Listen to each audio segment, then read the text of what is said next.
I'm joined today with Willem Genece, who leads our coaching and advisory practice at Crenshaw. Willem, good to have you. Good to be here. Always good to chat with you, Bill. Always is, always is. It's a pleasure. Really like to spend the time today talking about your coaching and advisory work. Okay. And some of the engagements that you're currently having, not only with just senior executives, but in particular CEOs and CHROs. Oh. How you use information, how that's engaged in your practice Right. and in the coaching themselves, and also the use of the term that you have, which is the third answer. Why don't we start with what that term means and how you're applying it and its useful value? Sure. In my experience, the value of advisors and coaches is often an external point of view that informs the client and their stakeholders. And so the client typically has a point of view. It's the first answer. Their leadership or their stakeholders might have a alternate point of view. It's the second answer. And what I think we bring is the third answer, the alternative way, the external partner that thinks about things differently and may open up blind spots, brings in maybe some competitive intelligence, experience working with other executives and industries. All of those things bring into the third answer. And so I think what clients pay for ultimately is answers that they didn't expect, questions that inform those types of perspectives, and unique value that we bring by coaching and advising with other executives. So there are two sort of outside voices here, multiple outside voices, but from two sources. One, you're saying through 360 interviews that we do, and then it's the coach's voice as well. Mm-hmm. So how does that translate into the engagement itself? One of the powerful aspects of advising and coaching is helping executives understand blind spots, things that they are behaving in certain ways, or they're working with teams or their stakeholders or board members that they didn't realize were part of their behavior. An executive that is viewed as strategic, smart, technically capable, but unable to influence effectively, unable to bring others along to his or her point of view. And that ends up being sometimes a fatal flaw or a real obstacle to getting things done. One of the beauties of coaching is bringing that to light through 360s or through behavioral assessments, and being able to help that executive understand that tendency and come up with strategies and tools to overcome it, or in some cases leverage it so that they can get their accomplishments and their goals done more effectively than the things that they were relying on, like being strategic or being smart or being a subject matter expert. And you and I have had this conversation, but I'll bring it up again. There's a lot of talk lately about the increasing emphasis on the mislabeled soft skills. There's nothing soft about the skills that we help executives with. If that was the case, they wouldn't need to spend money and invest in experts coming in to help executives behave differently. So I understand why they're called soft, but they're really hard, right? They're hard to exhibit. They're hard to demonstrate. And those are the things that help executives become more effective, in my view. We've talked a great deal in our value proposition about our coaches and advisors who have sat in the seat before. Oftentimes, they've been through the financial crisis, or let's step back. They've been through the tech bubble and maybe the financial crisis as sitting executives, and then COVID as a advisor and coach. And so how is that an enabler to what you're talking about, the sort of the third answer? Absolutely. I think one of our unique distinctions as a coaching practice is exactly that. our coaches have relevant experience. And that resonates with executives because more than, in my view, more than certifications, more than methodologies, an executive who feels as though their advisor has been in situations that they're facing, has had to navigate through the things that you're trying to help them with, it means a lot more credibility and possibly more effectiveness for that executive, because a couple of things. They don't have to spend time explaining the situation or the scenario because the advisor understands it more readily. But the insight and the advice and the perspective is informed. It's not theoretical. It's not just based on academic information, and I'm not minimizing that. Right. But there's no replacement for, like you talk about, having sat in the seat. When you can sit across or work with an executive from direct experience, I think that's very compelling. How would you characterize the environment today versus 5 to 7 years ago? Now, certainly COVID was a big change. Hybrid, which still hasn't been completely optimized. I mean, companies are still struggling with what does that look like? How would you describe some of the complexities that you're hearing from both your clients as executives and also some of your clients as CHROs? Yeah. You asked me about 5 or 7 years ago. I'd respond, how's it changed since last week or yesterday? The pace and the intensity and the complexity of the societal landscape, the external pressures, the expectations of talent are shifting constantly. And we've talked often personally about the turbulence that people are experiencing. For clients who are in decision-making and leadership positions, it is a very difficult and challenging time from a number of standpoints. Number one is how you connect with and motivate a staff or a team that is experiencing a lot of the challenges that societal turbulence brings on. So whether it's hybrid work or whether it's mental health or psychological safety, some of the things that we are talking with our clients about, these things show up in a real pronounced way in the dynamics in corporations, in organizations, in nonprofits. It is pervasive. So anyone in a leadership position has to understand how to navigate all those things, and it's very tough. When we think about the pandemic, the shifts we've seen in expectations, the things I'm seeing now indicate that companies are back in control, meaning there was a time when you and I talked about the war for talent and flippantly would say that talent has won, right? Because they call the shots in terms of setting expectations, demands, what they expected. That's shifting now. Leaders and companies are now again in the position of saying, here's what we expect. The job market is increasingly challenging. There are fewer opportunities available. And so if you want to work here, you might have to forget about things like work-life balance.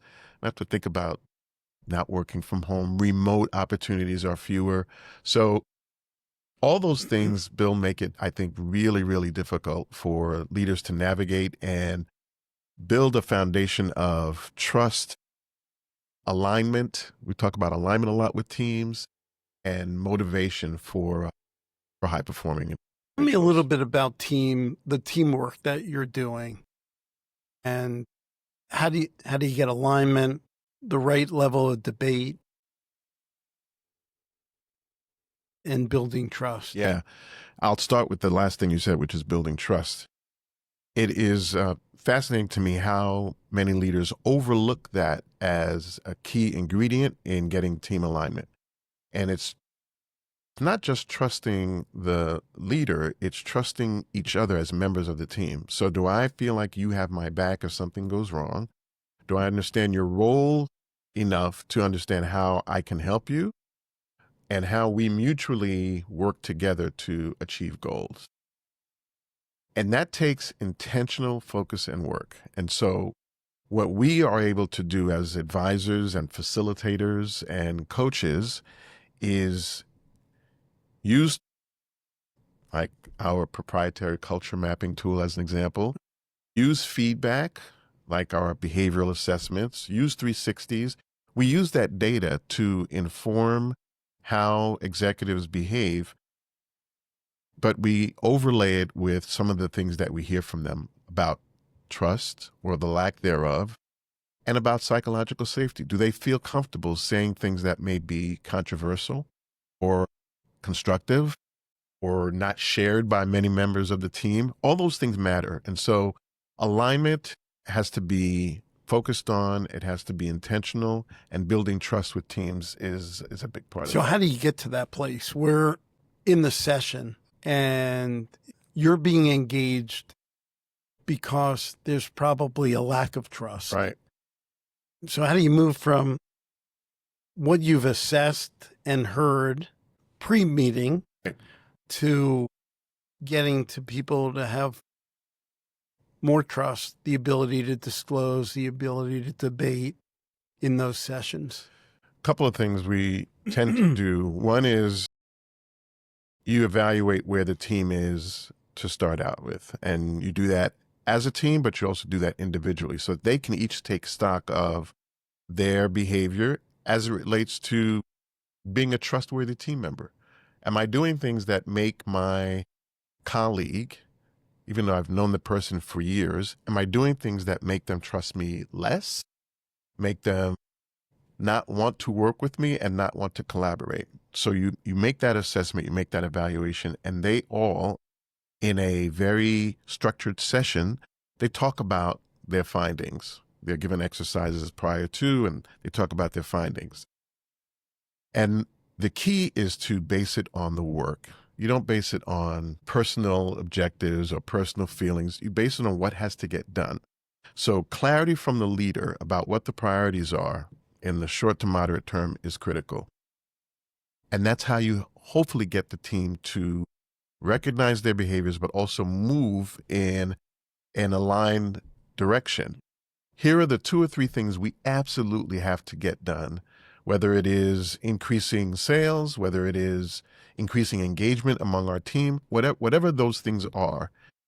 Here's what they are, and here's how we as an executive team, typically, or a leadership team, here's how we can work together to achieve those goals. So you base it on the work, you conduct assessments so that people understand where they are, and you give them strategies and tools to align and move in the right direction.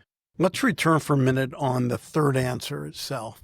Can you give me a specific example of an engagement that you're currently involved in where you've done the assessments, this psychometric behavioral assessments, you've done 360 interviews, and yet there's still something missing from the engagement itself, and you think it's your input? Yep, absolutely.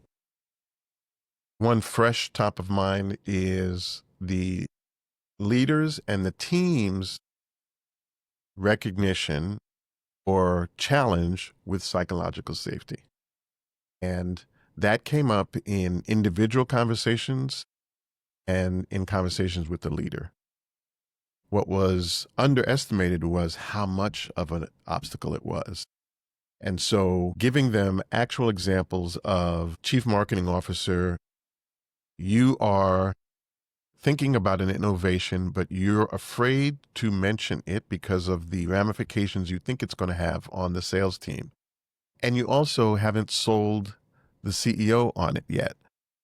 And so a potentially really constructive and productive innovation is being held back literally because of psychological safety, not because of research, not because of not having the right answer, potentially, not because of the innovation itself, but because when they're in the setting of working together as a team, there's not a foundation of mutual trust.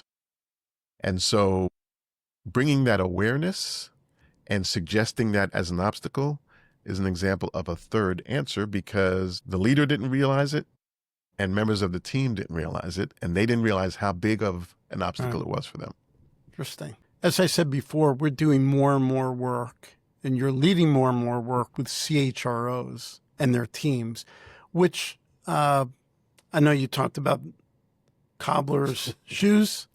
It's the cobbler's kids having no shoes. Yes. So the cobbler makes shoes for their customers, but his kids are barefooted.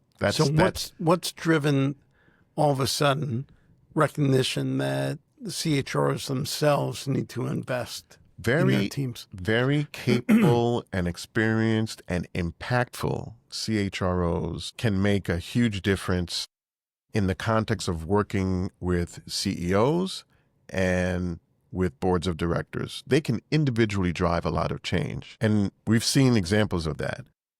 Where they tend to fall short is where the function, their HR leadership team, their COEs, their experts they're not being fed. They're not being given the investment, the space, the attention, and the focus that the CHRO is probably helping the CEO provide for the leadership team. And so there's an expectation, I think, and I'm not sure what drives this, but there's an expectation among CHROs that their teams will follow along, their teams will perform because of their inherent strengths. And again, just not understanding how much they have to be intentional, helping their teams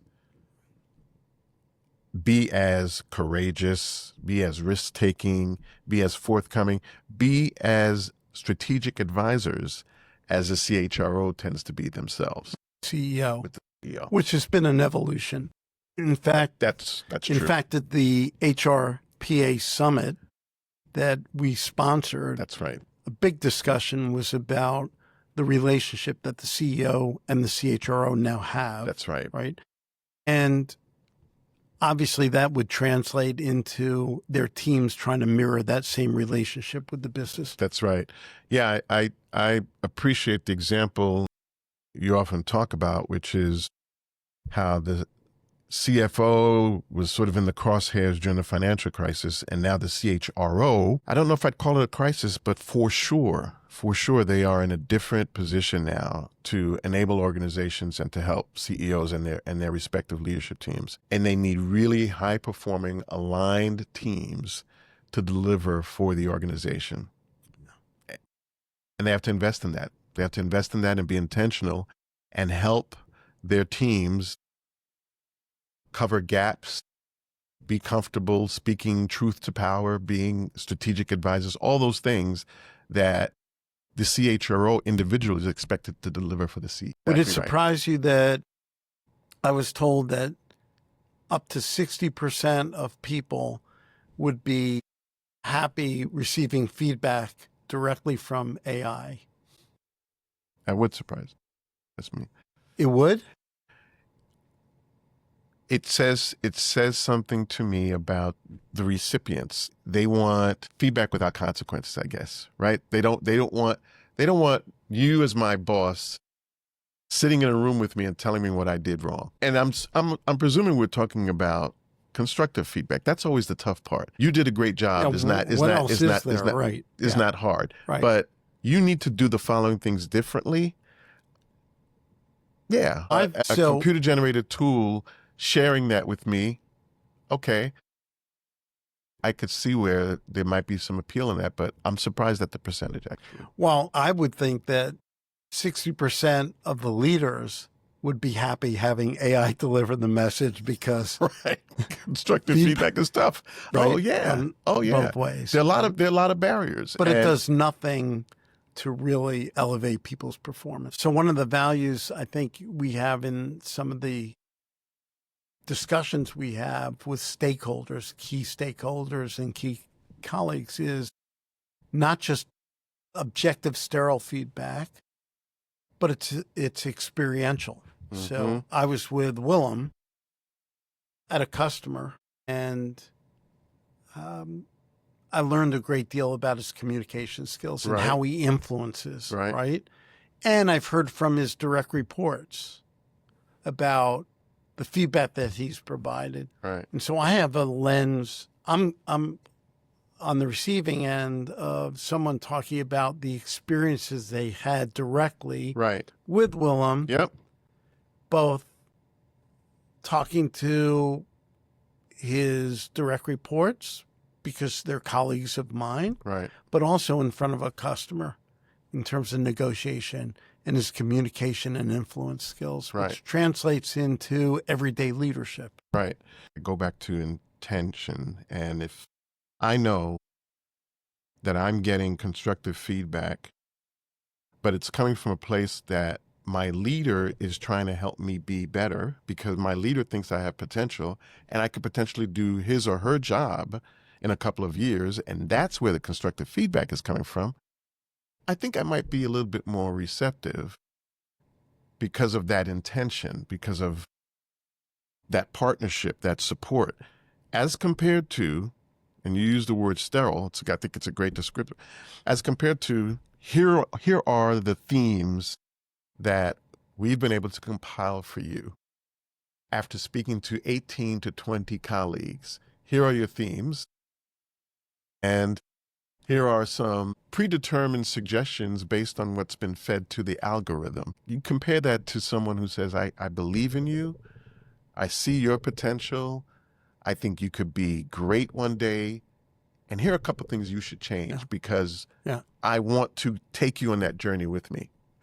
Compare the two, right? Yeah. It's like tough love or being scolded, but you know where it's coming from, right? You know it's for your benefit. Well, it's a slippery slope, right? Even using AI for research, which is great, right? You get great data, great insights in terms of the research you're doing and other applications. But it's a slippery slope because it becomes easier to get that. And the next step, it becomes easier to give feedback or to evaluate your team, right, or to do conflict resolution, right? And then there's what I would call an isolation that happens, and you stop getting outside influences in terms of your thought process and your experience. And that's a dangerous slope to go down, especially when you're talking about people. Right. And their ability to drive change and to lead organizations. That's exactly right. Yeah. That's exactly right. And we've talked a great deal about the definition of leadership and what some of the attributes are. We also talked about leadership is a journey. Right. It's situational. Yep. And experience is everything. And that's the experiences you've talked about that our coaches have had that make them better coaches. Same thing with an executive. Learning, constant learning. And learning comes from conflict, from debate, from interaction. And role modeling, right? It's being able to observe what you are aspiring to. So you need to see, I think most executives still need to see examples of either the behaviors or the individuals that are in positions they aspire to. And again, if you're being coached and developed by someone with that intent or who you know has your back or is on your side, I think you're going to be receptive. And I think that's what our coaches and advisors represent to a great extent. We're brought in typically by the organization, and the organization wants to see a change with an executive. But once you're engaged with that executive, part of your role as a coach or advisor is to engender trust, is to convince the executive that you're there for them and to help them achieve their goals in an accelerated fashion in a way that they wouldn't do otherwise. That's the ROI. That's where the investment pays back because they could probably get there or they could probably learn, but with a coach or an advisor, they're getting tools, they're getting information, they're getting awareness that they're getting challenged. And they're getting challenged. That's correct. Yeah. That's right. Right. Yep. Willem, as always, thanks so much for the time. It's always both a learning experience for me, enjoyable, and also appreciate how much value you're delivering to Crenshaw and our organization and our customers. Thanks. So I'm thinking of an AI-generated response. We will drive innovation through our robust processes, and it was a pleasure being with you.